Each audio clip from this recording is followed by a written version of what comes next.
جاؤ محفل سرکار میں آ کر، سنبھل کر بیٹھ جاؤ محفل سرکار میں آ کر، تمہارے واسطے یہ ناچیز آئی ہے۔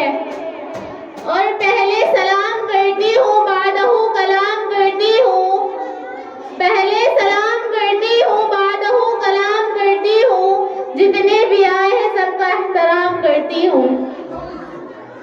اور قبول کیجیے میری اس گزارش کو، قبول کیجیے میری اس گزارش کو، بڑے خلوص و وفا کے ساتھ سلام کرتی ہوں۔ السلام علیکم ورحمۃ اللہ وبرکاتہ۔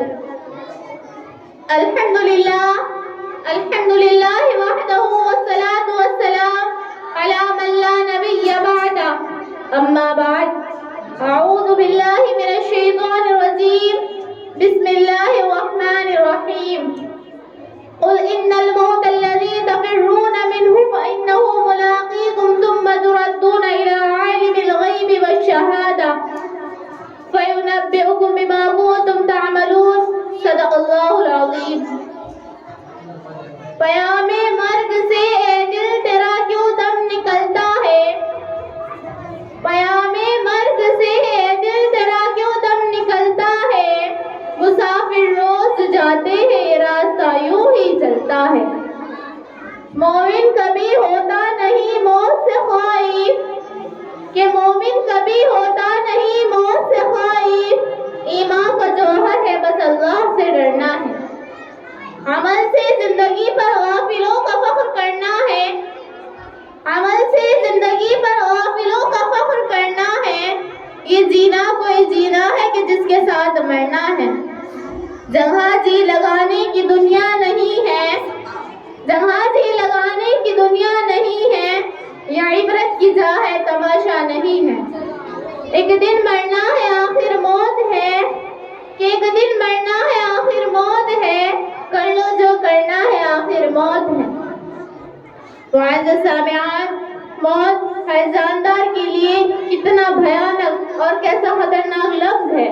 موت سے ہر شخص بھاگتا ہے، بچہ ہو یا جوان، بوڑھا ہو یا بوڑھیا، مرد ہو یا عورت، جھوپڑی میں رہنے والا ہو یا کوٹھیوں میں، دیہات کا رہنے والا ہو یا شہروں کا، مسافر ہو یا مقیم، موت کے اس تلخ گھونٹ کو کوئی پینا گوارا نہیں کرتا۔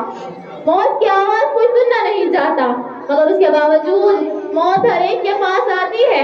کبھی تو ماں کی گود میں آتی ہے اور ماں کی آرزو کو خاک میں ملا کر دیتی ہے، اور کبھی یہ موت بھرپور جوانی میں آتی ہے اور ہزاروں کی تمناؤں پر پانی پھیر دیتی ہے۔ غرض ہر ایک کو موت آتی ہے، فرق صرف اتنا ہے کہ آج ان کی تو کل ہماری باری ہے۔ اسی کو اللہ رب العزت نے اپنے قرآن کریم میں اس طرح بیان فرمایا، قل ان الموت الذی تفرون منہ فإنہ ملاقیکم۔ اے نبی فرما دیجئے جس موت سے تم فرار کرتے ہو تم کو ضرور ملے گی، اور تمہیں اس مالک کی طرف لوٹنا ہے جو تمہارے ظاہر و باطن کا علم رکھتا ہے، اور کل قیامت کے دن جس میں اولین و آخرین سب جمع ہوں گے اور نفسی نفسی کا عالم ہوگا، وہ تمہارے اعمال سے تنبیہ کرے گا۔ اگر تم نے خدا اور رسول کی اطاعت و فرمانبرداری میں زندگی گزاری تو نام اعمال تمہارے دائیں ہاتھ میں دیا جائے گا، اور فرشتوں سے کہا جائے گا کہ اسے جنت میں داخل کر دو اور یہ خوشخبری سنا دو کہ اب اسے کبھی بھی موت نہیں آئے گی۔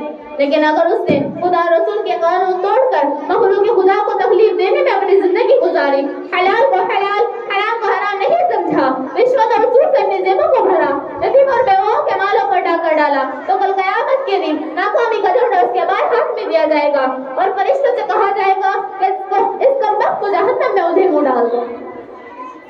معزز سامعان، دنیا میں انسان دولت کمانے اور حاصل کرنے کے لیے بڑی کوششیں کرتا ہے، راتوں کو جاگ کر، دن کو دکھار کر، خون پسینہ ایک کر کے اپنی دولت جمع کرتا ہے، لیکن جب اسے موت آتی ہے، اس کی روح پرواز کر جاتی ہے تو لوگ اس کی ساری دولت لے لیتے ہیں۔ اگر اس کے بدن پر کوئی زیور ہو، خواہ وہ معمولی ہی کیوں نہ ہو، اس کو بھی اتار لیا جاتا ہے، اور اسے اپنی دولت میں سے سوائے کفن کے کچھ حاصل نہیں ہوتا، کوئی چیز اس کے ساتھ نہیں جاتی، ساری چیزیں اس کی دنیا میں ہی رہ جاتی ہیں۔ لوگ اس کو نہلا کر، کفن پہنا کر دفنانے کے لیے لے جاتے ہیں، اور قبر میں دفنا کر سارے لوگ واپس آ جاتے ہیں۔ آج دنیا کی کوئی چیز اس کے ساتھ نہیں ہے، صرف ایک ہی چیز اس کے ساتھ جاتی ہے، وہ ہے اس کے اعمال، خواہ وہ اچھے ہو یا برے۔ اسی کو ہمارا آقا دو جہاں